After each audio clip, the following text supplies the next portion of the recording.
Bonjour à tous et bienvenue dans ce chapitre sur les mélanges et les corps purs. Nous allons aborder plusieurs points.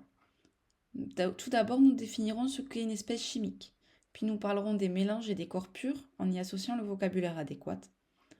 Nous évoquerons la concentration massique, ce sera la grosse nouveauté de ce chapitre, et nous terminerons par des méthodes d'identification d'espèces chimiques. C'est parti. Une espèce chimique, c'est un ensemble d'entités chimiques identiques. Ces entités peuvent être de plusieurs sortes, des atomes, comme l'atome d'hydrogène, H majuscule, d'oxygène, O, ou de carbone, C. Ce peut être également des molécules, comme H2O pour l'eau, ou N2 pour le diazote. Enfin, si les particules ne sont pas neutres, c'est ce qu'on appelle des ions, avec deux types d'ions, les anions chargés négativement et les cations chargés positivement. Vous remarquerez l'écriture symbolique. Ici, nous avons utilisé le symbole de l'atome et nous avons indiqué le nombre de charges excédentaires avec le signe en haut à droite. Parmi ces espèces chimiques, nous pouvons avoir plusieurs choses. Tout d'abord, des corps purs, c'est-à-dire un échantillon composé d'une seule espèce chimique. Un échantillon composé seulement de molécules d'eau ou seulement de diazote. Nous pouvons également avoir des mélanges. Il y a plusieurs types de mélanges. Les mélanges hétérogènes, pour lesquels on peut voir à l'œil nu les différents constituants. Deux exemples, si je mélange du sable et de l'eau, je continue à voir l'eau et à voir le sable. Je peux distinguer les constituants à l'œil nu, c'est un mélange hétérogène. Tout de même que pour un soda gazeux, je distingue les bulles de gaz du liquide, c'est un mélange hétérogène. Il existe aussi les mélanges homogènes pour qui je ne peux pas distinguer à l'œil nu les différents constituants. Par exemple, un sirop de grenadine une fois que nous l'avons agité. Pour les mélanges homogènes, deux cas possibles. Si nous avons mélangé deux liquides, comme l'eau et le sirop, on parlera de deux liquides qui sont miscibles. Pour un mélange qui est constitué d'un solide plus d'un liquide, par exemple, lorsque je verse du sel dans de l'eau, on dira que le solide est soluble dans le solvant, comme le sucre est soluble dans l'eau. Dans ces mélanges, nous avons donc plusieurs espèces chimiques qui sont là dans une certaine proportion. Nous allons donc pouvoir calculer un pourcentage, ce qu'on appelle une composition, soit massique, soit volumique. Pour la composition massique, nous prendrons les masses de l'espèce chimique et du mélange, et pour la composition volumique, nous prendrons les volumes. On utilise la composition volumique notamment pour les gaz. Vous devez connaître la composition d'un mélange de gaz, celui qui nous est essentiel à la vie, l'air. L'air est composé de 20% de dioxygène O2 et de 80% de diazote N2. Voici pour la partie mélange et corps purs, dont 80% sont des rappels. La seule nouveauté, ce sont les compositions massiques et volumiques. Passons à la concentration massique, ici en haut à gauche. On va prendre l'exemple d'un sirop de grenadine. On va dissoudre du sucre, du sirop, dans de l'eau. L'eau est le solvant ici. Lorsque l'eau est le solvant, on parle de solution aqueuse. Et cette solution peut être plus ou moins concentrée en fonction de la quantité de sirop que j'ai mis dans mon verre. Pour un sirop de grenadine très concentré, qui par exemple pourrait contenir 200 g de sirop par litre, il sera d'un rouge profond et aura une saveur très sucrée, très intense. A l'inverse, un sirop plus léger, par exemple à 50 g par litre, apparaîtra d'un rose pâle et offrira un goût plus doux, plus subtil. C'est ce qu'on appelle la concentration. Le chimiste le définit de manière plus rigoureuse en disant que la concentration massique, c'est la masse de soluté présente dans 1 litre de solution. Il y a une relation mathématique qui nous permet de connaître la concentration massique d'une solution. On divisera la masse de soluté en grammes par le volume de la solution en litres. La concentration massique a donc pour unité les grammes par litre. Passons à la dernière partie, l'identification d'espèces chimiques. Nous avons plusieurs tests possibles à effectuer pour connaître la composition d'une substance. D'abord, nous avons des tests chimiques que vous avez fait au collège. On peut détecter la présence d'eau en utilisant du sulfate de cuivre anhydre. C'est une poudre blanche. Si la substance contient de l'eau, cette poudre deviendra bleue.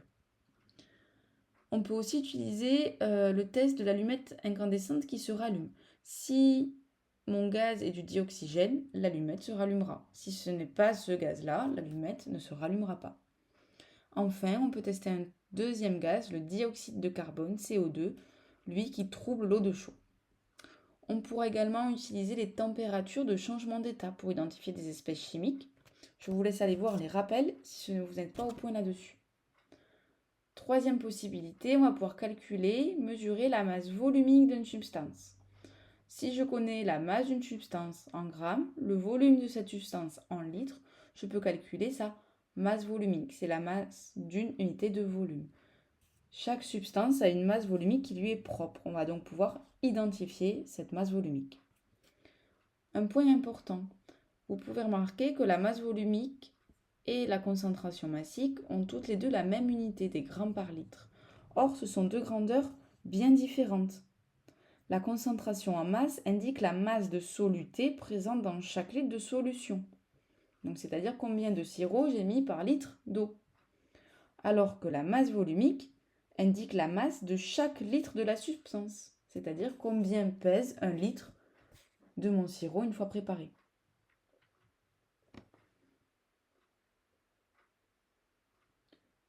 Passons à la dernière étape et il s'agit également d'une nouveauté. Nous allons parler de la chromatographie sur couche mince, aussi appelée CCM. C'est une technique qui permet de séparer et d'identifier les différents composants d'un mélange. Si par exemple nous cherchons à identifier les composants d'un sirop de grenadine, on va déposer sur une plaque à chromatographie le sirop de grenadine ici sur la ligne de dépôt au point A et par exemple un colorant qu'on pense présent dans ce sirop ici au point B. On va mettre tout ça dans une cuve à chromatographie avec un éluant par capillarité. Tout comme cela se fait quand on trempe un sucre dans le café monte dans le sucre. On dit que ça monte par capillarité, ça va être le même principe ici. L'éluant va grimper sur la plaque et entraîner avec lui mes deux dépôts.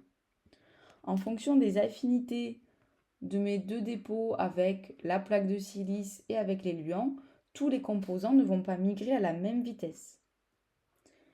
S'il y a plusieurs composants, cela va permettre de séparer ces composants. Vous voyez, à la verticale du dépôt A, j'ai deux taches une fois l'élution terminée. Ça veut dire qu'il y a deux composants dans ce que j'ai déposé en A. Il y a deux composants dans mon sirop de grenadine pour l'exemple pris ici. Je peux donc dire que c'est un mélange. Au contraire, le dépôt en B, il n'y a qu'une seule tache à la verticale. Je peux donc dire que c'est un corps pur, il n'y a qu'une seule espèce chimique présente. Le deuxième type de lecture que nous pouvons faire est à l'horizontale cette fois-ci. Ici, je vois que les deux taches sont au même niveau. Deux taches alignées horizontalement signifie que c'est la même espèce chimique.